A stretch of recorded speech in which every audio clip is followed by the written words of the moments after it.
Greetings from a fishing village on the Atlantic coast. You've tuned in to podcast Portwenn, celebrating the world of Doc Martin unofficially. I'm Chesla Wechsler, and we'll be discussing Doc Martin, the medicine, the mayhem, and the marvelous people of Portwenn. I'm delighted to have Lisa Verni return for the final installment of our Psychology of Portwenn series. This is Doc Martin-specific episodes for podcast Portwenn, so if you're trying to watch Best Medicine without Doc Martin spoilers, you'll want to defer watching this. So Lisa, come through and welcome back to podcast Portwenn. Hi. It's great to have you back. Thanks for doing all the work to rewatch all of the episodes. Yeah, And I don't want to leave Portwenn. I know, I hate it every time. We can always go back and watch. That's the thing. That is true, but there's always just that wrap up, and I still seek new things. I want this documentary of these actual people to continue. So seasons 8 through 10 are the focus of today. When we left season 7, that was when Martin and Louisa had been through therapy, and they had come to or at least Louisa had come to her epiphany moment of people are unusual and it's okay to be unusual. And Martin had professed that even though he tried not to love Louisa, he just couldn't stop. So that's where we leave things. And we go into season 8, and we can see that he's at least made changes. Definitely. He is moving toward emotion. I just don't think he has experience with emotion. I mean, just when you just said that he loved her, Mm-hmm. he's definitely more expressive in some ways than Louisa is. We're still going to go down that path, I think, that she has a ways to go. But Yeah. Some of the things that I saw in 8, and I talked about this with newbie Judy, who has since graduated, she's now a know-it-all, is that he thanks people more, he compliments people, he tries to go to social events with Louisa, which he hadn't been doing before. And so those all seem to be positive changes he's making. He's even taking her to restaurants, like keeping up with the date idea. So he's trying. But I still see her, even though she acknowledges unusual is okay, she still doesn't want James to be like Martin. I know. It's sad. And he has a lot of insight. He's an excellent student, right, Martin? Mhm. So, and he originally starts with wanting to make her happy because he does love her. You and I just watched the scene with in season 10, which I thought it really puts some things into perspective, though. I didn't think of this before, but the fact that it was so frigid and cold. Yeah, this is the scene where he's got hypothermia and he's in his car and Margaret shows up as a hallucination. Yeah, and that the scene itself really reflects Margaret as so cold. I Yeah. hadn't thought of it like that. And that he has reason to not, even him saying shut up and be quiet, he had to develop that to just survive, right? To block Yeah. her out. But there's no warmth whatsoever. And he's about to, possibly die because of the hypothermia.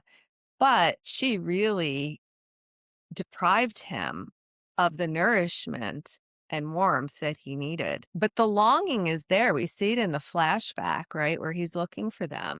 Yeah, that's right. On Christmas morning, he's actually even though he's gotten what one would think was pretty meager Christmas presents for somebody who seems to be the child of a doctor. And I have no idea how the compensation is in England for doctors, but I believe Christopher Ellingham is in private practice. So one would think he was actually earning a higher salary than an NHS surgeon. You can let me know that in the comments if you're into that. And he's excited. He wants to go downstairs and see mom and dad, and no one's there. And to go back to what you're saying about with James, back throughout all these last seasons, Martin is there with James day to day. He's really taking his fathering very seriously. And even Louise is saying people can be unusual. That's her declaring what's normal or unusual.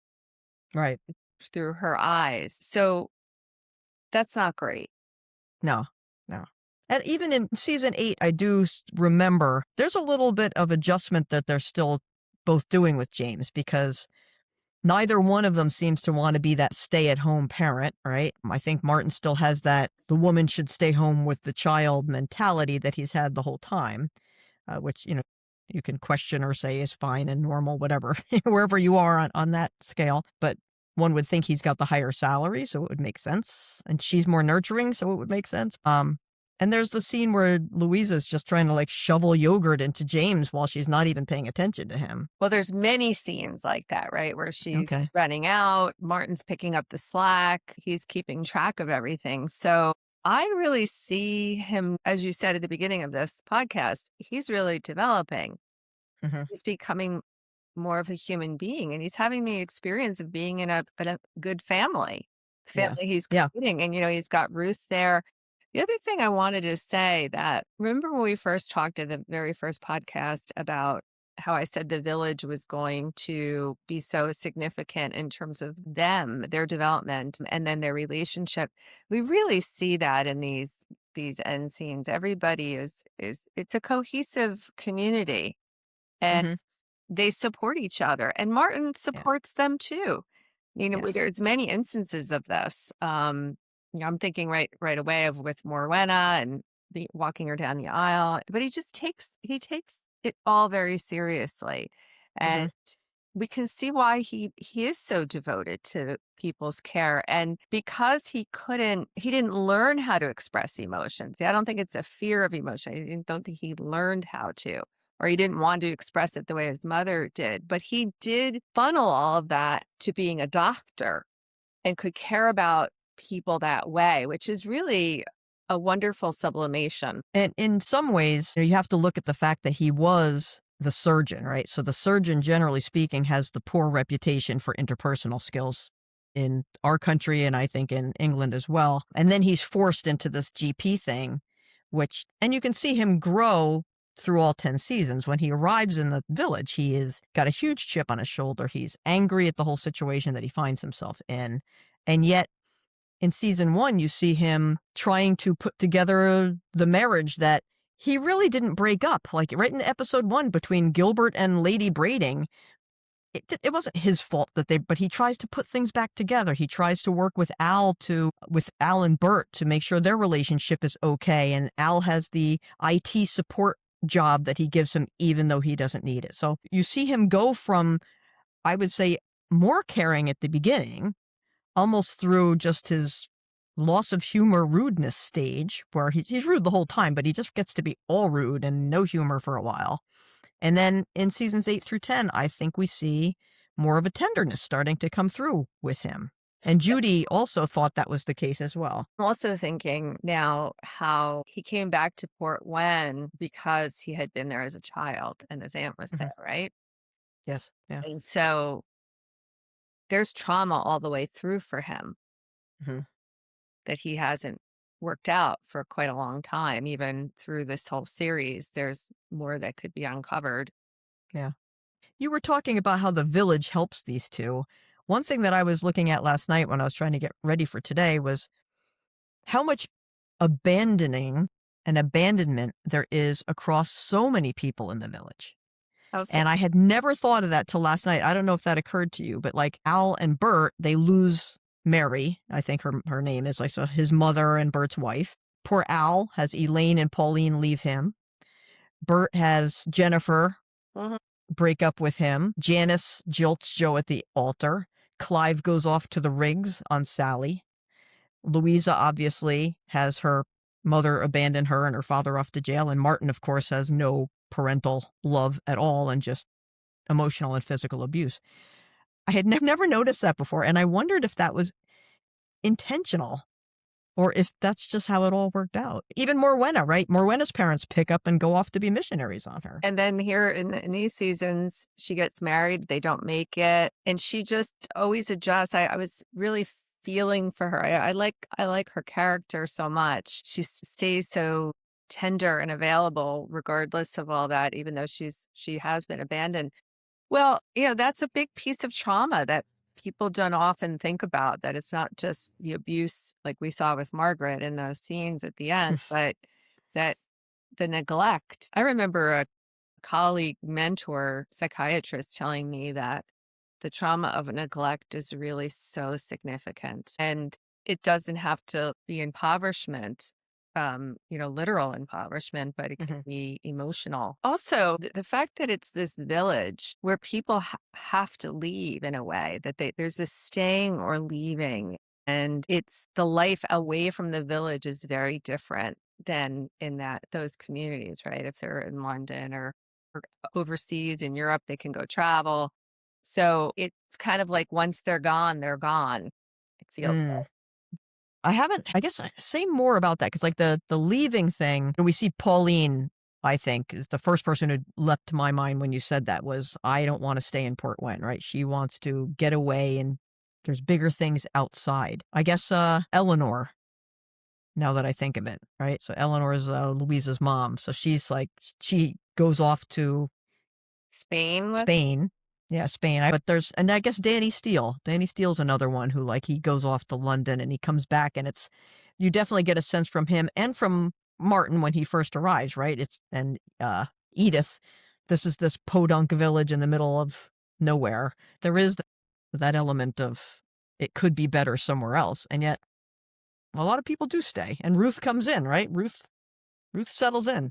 Yeah, and again, I always think of The Wizard of Oz as the ultimate coming of age story. There's no place like home, right? So there is that conflict. I mean, I think even when you're saying about Louisa saying to Martin that, James is going to become like him. Oh, and I was thinking about this the last few days of on one hand, wanting your child to be exceptional, and on the other hand, wanting your child to fit in. Yeah. And it sort of parallels what we're talking about, right? That there Yes. can be this community and all the value of community, but then the rejection of it to go seek something bigger, even that there's a class differential, I think, that goes on, Hmm. the education and the travel. But I think that Louisa and Martin are blending all of this. They're creating their own version of themselves or their family. I think Ruth is a wonderful part of it all. Yeah. I love I her. don't know where Martin would be without Ruth. She's sort of his touchstone in a way, And he isn't had she? Aunt Joan, right? He had these two wonderful aunts. They give him very different messages, though, right? So Aunt Joan is like, you're chalk and cheese. You two will never have a future. And Ruth is like, well, you have to work harder. That's her message. Well, Aunt Joan is of the community more, and Hmm. Ruth has these other experiences, right? Of therapy and seeing other possibilities. Yeah. It was interesting when Martin goes to see, I guess this was season 10, episode 8. He goes back to Joan's farm where Arthur Collins is now living. Hmm. And Arthur is pointing out how Martin doesn't think of himself as a local, despite the fact that he spent summers there, chose to come back there, is raising his family there. Martin made an interesting comment, and I don't know the purpose of it, but he says, I won't be back. It's very definitive, and yet not long after that, he gets his torn brachial artery and decides to stay. Where do you think that I won't be back fits in? I wasn't sure if he meant the village or there. I thought it was Portwenn. Maybe I was wrong in thinking that.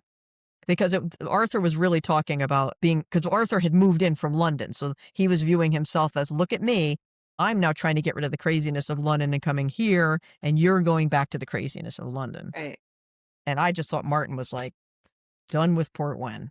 Yeah.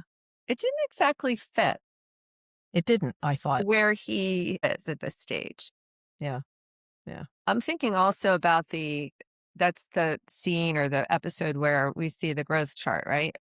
Yes. And he has the immediate, and that's, I think, furthering that anemotophobia idea of that's not blood. That's the coming back of a memory of a happy time, one would think, right? Because that's when he Right. stayed with Aunt Joan and But it's it was, painful, yes. right? Because he had that was a very big trauma, him losing Aunt Joan. Like we could almost think it's more of that loss than his parents, even that he had love, he had connection, and then it was taken away. And who knows what his parents said about it besides, right? Hmm. The rejection of Joan or rejection of that life. So um I guess I've just worked so much with trauma that the inhibition of the emotion is more, yeah, we could call it fear. I mean, I've never even heard of this term, and Yeah, I don't think it's a real, yeah, thing. I think it's sort of yeah. theoretical. But the fear of the love is going to cause pain if he remembers that. But that's why I always think he had it. So therefore, it's a matter of peeling it away, peeling the defenses and the trauma away, and that will remain.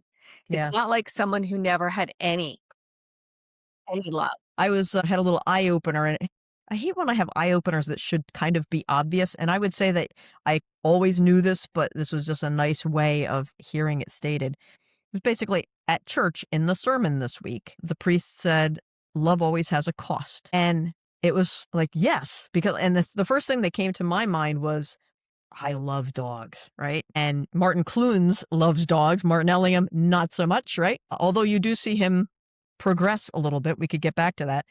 But just the love of a dog. And you're going to love this dog for its whole life and you are going to be crushed at the end. And that was to me like the most obvious love has a cost was that because it's just the love of a dog is so incredibly pure. Like there's never So there's never a bad word spoken between you, right? And that could be Martin. Like with Joan, that love had a cost. He sees that growth chart and what does it bring back is all of those happy memories. They're not only gone, but now he is leaving the environment where they occurred. it's not surprising that he would like if he were my client and he Hmm. was relaying this to me, I would think they're related. I would think that in fact, this might be the explanation that the memories started to emerge, the feelings started to emerge with the growth chart and being there. And the defense had to come up as I'm leaving, Maybe. you know, Yeah. like, shut that down, shut up. He's actually saying it to himself, be quiet. I'll have to watch that scene again to see the order of things because I can't recall whether he made that statement before he saw the growth chart or after. But that'll be fun. It's always fun to go back and Yeah, watch and it a may scene. not I mean, I doubt that they thought about all of this, but I'm just saying Yeah. in uncovering and healing, that's those 2 would go together. Yeah. More Yeah. intense love would you'd have the more intense defense. Also, going back to the dogs, it's likely that he could have had a dog that was taken away from him, Could be. you know? I mean, we see that he doesn't like dogs, but one of the ways that people, I don't you know if you and I discussed this, but one of the ways that children deal with abuse or neglect is they identify, we call it identifying with the aggressor. And so they become the version of their parent because it's more powerful Mm. and they're more aligned with the parent.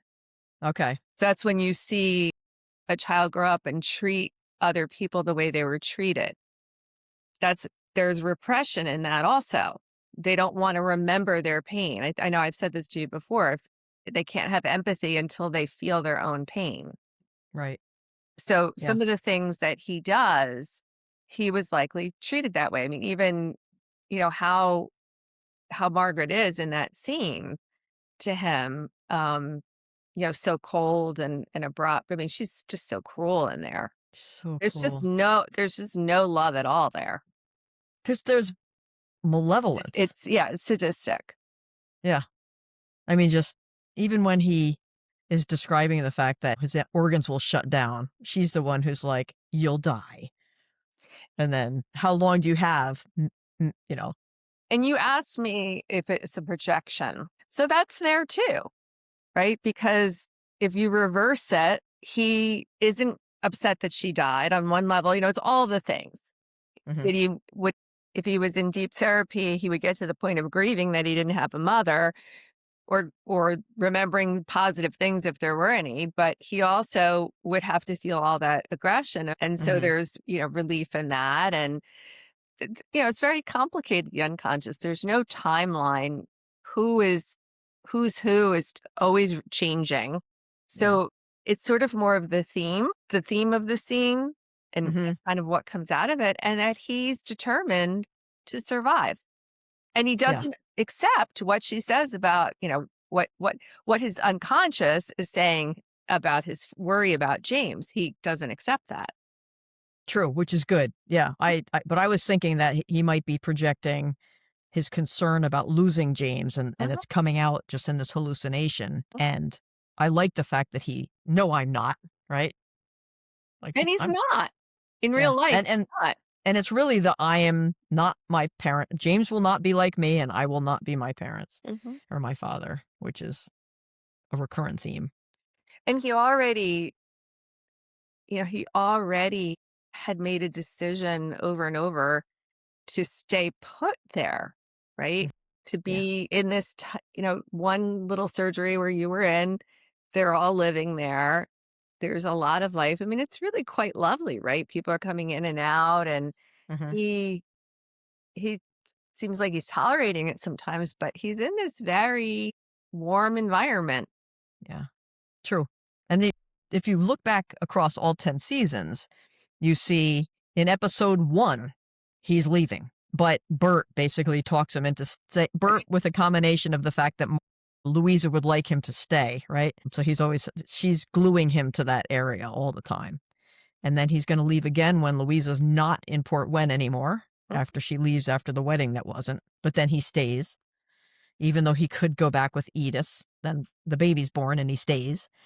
Then they're leaving again, and he's got the brachial artery thing, and he stays. So yeah, he made a lot of choices to stay. I always felt like when he chose to stay at the end of season 10, the fact that he was choosing it wasn't a choice made for him. He was choosing it. That was Well, we could pivotal. say, though, that that is the healing of the trauma, though, Mm, of his childhood trauma. okay. It's not just the present day well-being, health, functioning of him and his family, but he is now different than his parents, where he has this cohesive life, community, family, and they're all together and they're not going anywhere. And he almost lost them. Like, it was almost taken away from him when he almost bled out. Yeah. And now he wants to keep that. So his father didn't want to keep him. His mother didn't want to keep him, but he wants to keep Hmm. his family. And then the last Christmas in Portwenn, I think, was just a nice little icing on the cake from the standpoint of it's a steady state relationship now. Right. Like, she's not trying to leave. He's not trying to leave. Dedicated to each other. They've got these kids. I And think, he's the same guy. yeah. And it doesn't he at the end, isn't it like the last scene where he says, I love you? He says it Yes. right out to her, and she comes around and hugs him too. Yeah. Yeah. A Which, lot of that episode tidied up a lot of things. yes, it did. Because Joe and Janice are getting married, and Morwenna and Al are going to have the baby. Yeah, let's Uh, talk about some of them. So Mrs. Tischel, Yes, we haven't talked about Sally. She goes through a lot in seasons 8 through 10. she really does. And I love that they had her in them so much.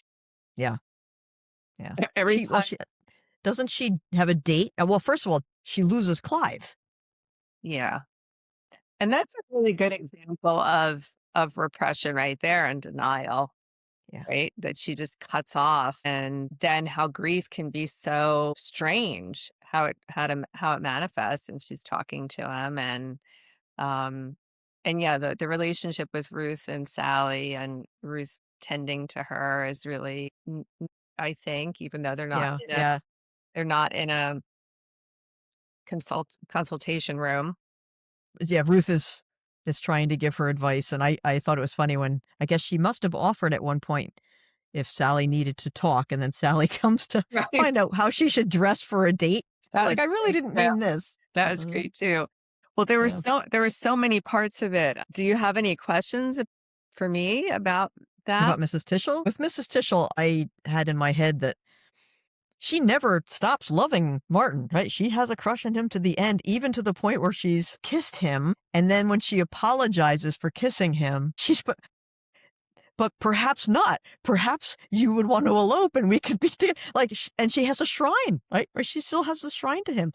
So she never really gets over that. I mean, is this harmless or is this like a worry? It's it, it's certainly not harmless. It causes a lot of trouble, but in the end, remember the last scene? She takes off the um The collar. collar with Ruth, and she's finished.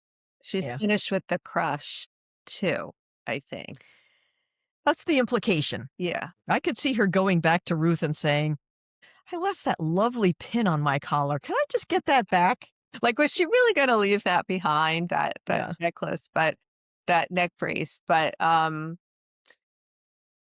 she is his biggest advocate, and they're she a is. team, and she's integral to the community. And when she's up on the van, protesting his Martin, stay! And I love how Joe and she are almost a team in that. Like, he wants to get her off the van, but then, like, let her get back up. right, And the two of them at one point seem to almost be, like, trying to figure out, well, tag teaming. Yep. tag teaming, but Joe knows there's really nothing they can do to keep Yeah, Martin there, but he is at least trying to commiserate a bit with yeah. Sally. Was it in these seasons where Sally goes and runs the office also, or makes a It mess of might the have been. office? I don't remember. It might very well have been. I don't recall offhand, but yeah, she's like trying to reorganize it in the 2 hours that she's sitting in, and everything is everywhere. Disaster. Well, everybody has their role to play, these roles in a community. And yes, Mrs. Tischel might be unusual, as Louisa would say, in her ways, but she's steadfast and she toes the line in terms of not letting people get drugs for nothing. And Right. she's available at Yes. a moment's notice for crisis. But these are the scenes where she goes on the date up into the lighthouse, though, right? It's She really, does that. Yep. Yep. She really staples her hand to keep Martin there to right. get him to want to become a doctor again. Right. Right. So she's someone you might see in an outpatient psychiatric Well, I unit. was thinking she's committed, and perhaps she should be committed. Yeah. Yeah. But she's functioning Yes. But I mean, and she she's eats making her way. Professor Langen's car keys to try. Yeah. Yeah. Yeah, she's just she and I always looked at the people who were really the advocates for Martin were her, Joan, and Louisa, Right. and Ruth, of course. Ruth even is in those later seasons that she's in when the observing doctor is there. Ruth is trying to intervene and saying he is a marvelous doctor, Hmm. and he really is. Well, and we should talk about that a little bit too, because he takes him a long time to come around, Martin, to think. I mean, it's not like he ever really does apologize. He sticks to his guns, but he's out of work for a long time. Yeah, yeah. I just made me laugh when Joe tells him, and I always just say, tell him it's a learning experience. Right. And Martin actually says, plus it was a learning experience. And Right. that seemed to be the thing that made the difference with Right. Professor Langen was you seem to have learned from this. Like But complete BS he comment. didn't, he wasn't rewarded for having humility, and it wasn't No, modeled for him. So that takes a long time too. And I don't think that's something that's ever going to be easy for him to do. no. Well, Would you say that he's arrogant or confident I think at he, the end? I think when he comes in, he's arrogant oh, and angry, right?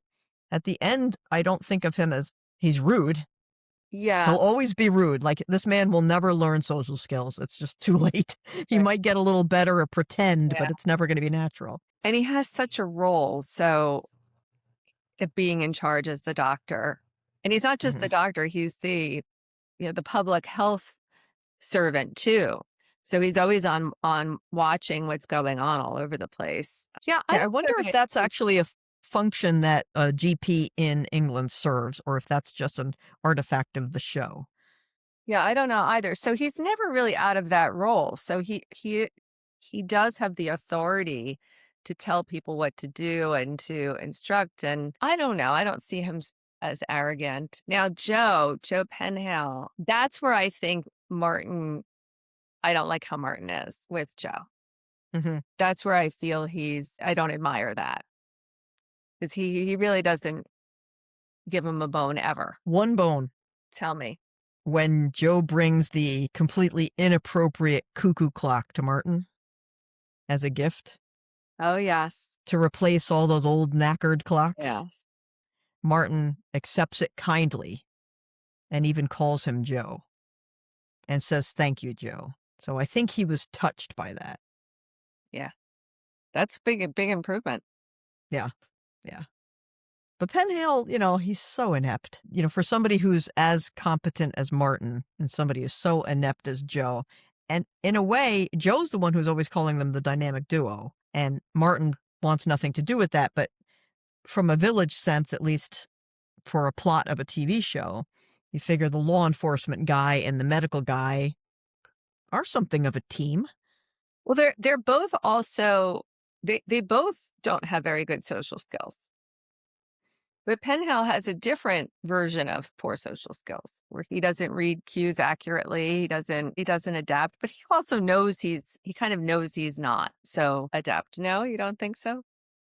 When he changed Maggie, his wife, like divorced him because she said that he'd changed after he'd been kicked in the head, that he Well, I'm was forgetting that. moody. Yeah, he was moody and forgetful and moody. Oh, I'm and completely forgetting that. Yeah. yeah, but don't, I guess, trying to think, like, how would I characterize Joe? I wouldn't, and this is just me, the non, like, psychological professional here, but he's just an awkward guy. I wouldn't say that there's anything going on with him. Would you? But he doesn't read the room very well. No, he doesn't. That's what I mean.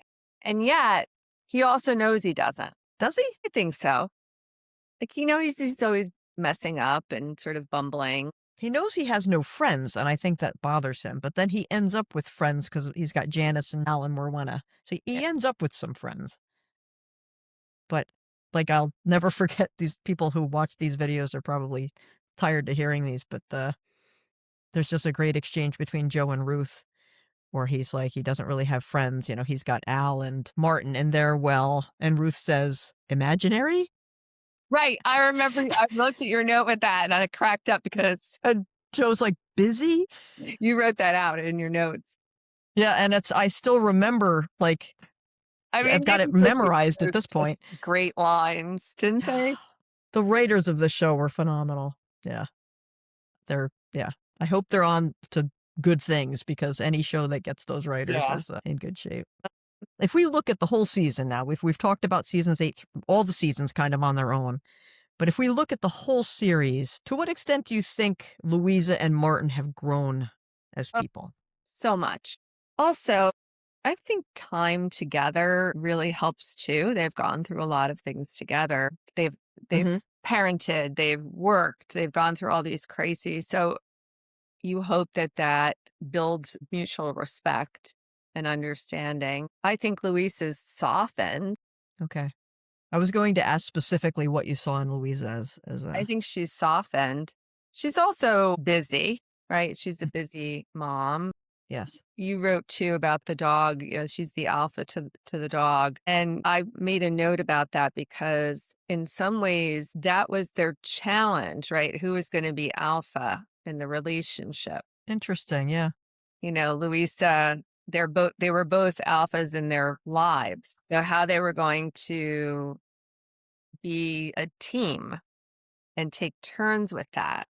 And I think you really do see that. Do you think that they come to a point where they're a team, or because I see maybe she's still more the alpha even in the relationship at this point? I think I made a note about this too, and I always hesitate when I start ascribing gender to roles, but I think they're more comfortable in their own skin. Don't forget, Luis has also gone through so much abandonment, Yes. and she's not used to being taken care of either, even though she loves it. She recoils from it at the same time.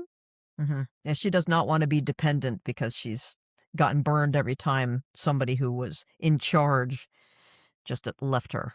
Right. And her father does it again. In Yeah, season 10, her father totally. once again is lying to her, and yeah. And that's probably very pivotal too, because Martin really protects her and really is the husband and the man there at the end when he Hmm. sets him straight, turns him in. So I think they're doing well. Yeah. The prognosis is good. Yes. Yeah. I think they are doing well. You get a smile out of Martin when he gets handed James, or from he gets out of the sleigh, right? Leonard Maitland's sleigh. Didn't Martin look great in that scene? Yeah. Yep. He looked very happy And we don't get to see that much. No. I think I said this early on too, when I would say when couples come and you can tell whether a couple is fighting to be right or frustrated because the relationship isn't working. And so, there was that period of time with Louisa where she wanted to assign everything to Martin. Mm-hmm. And that was kind of tricky. And he really hung in there with allowing that to happen, right? He didn't do the same to her. He didn't say, Right. "Well, you're at fault. You're at fault." That would have been the kind of couple where that would be hard to break through, because if neither party is willing to look at themselves, then how do you make progress? Yeah. I didn't think that Martin ever felt that she was at fault for anything. Right. I always thought that he thought it was all him. Right. Which allowed him to do some work. Yes. So, like, if this is the couple before me and they're only doing that, Mhm. saying it's the other person, Right. it's hard to go anywhere with that. There's no conflict within them. Martin had a conflict within himself. He had reason to work on himself. Yes. Yes. So, And because the goal that he wanted was to stay with Louisa and to make Louisa happy. So he had a other-centric goal, right, and he blamed it all on himself. So to me, he seemed like he was in the perfect spot for being willing to work, right. whereas Louisa was not necessarily in that spot, at least at the beginning. I'm not sure personally, was she ever. Well, To me, at the end of 7, when she says, like, you're unusual and it's okay, to me, I thought that was her thing. That was her moment.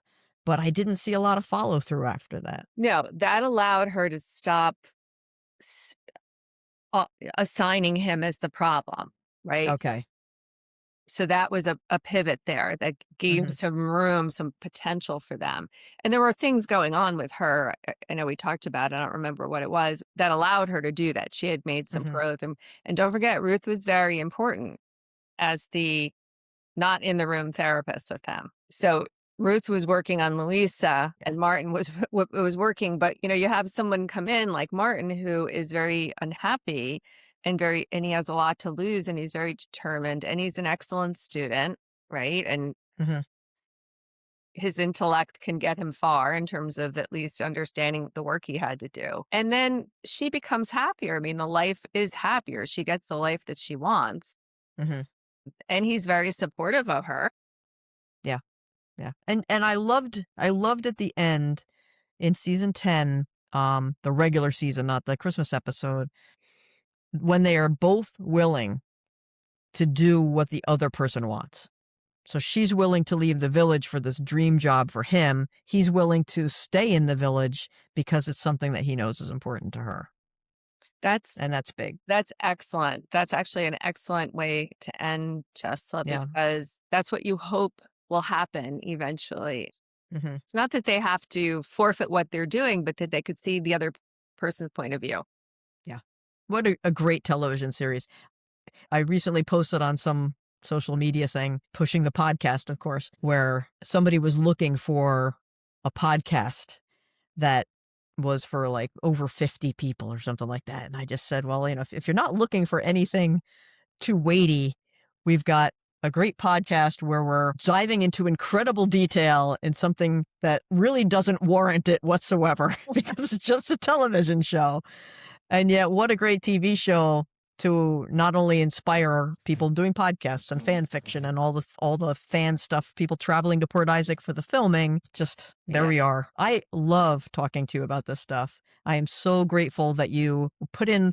It's work, folks who are watching this. It's work. I mean, Lisa has already watched the series as a viewer, enjoyed it, and then for me, for us, for our viewing audience here, she goes back, she rewatches everything, but she watches it with her psychotherapist counseling hat rather than just her fan hat. And with a lot of stuff going on, I really Well, appreciate this. thank you. Thank Well, you. I count on you for all the details, though, because I don't have such a good memory for all the ins and outs, but more the general relational themes. And that's what we're discussing here. I mean, yes, you can count it. I know way too many details. But again, thank you very much, folks. If you've Yeah. enjoyed this show, I hope that you will like it, like the episode, you'll subscribe to the show. Love to hear your comments on it. I always reply. If there's anything in here that you thought was inaccurate or you have more questions about, drop them in. I can even try and see if Lisa might be willing to give me some answers. So, Lisa, thanks again. I really appreciate it. You're welcome. Thanks for joining Podcast Portwenn. Podcast Portwenn is an independent fan production, not affiliated with, endorsed by, or sponsored by Buffalo Pictures, ITV, Fox, or the creators of Doc Martin or Best Medicine.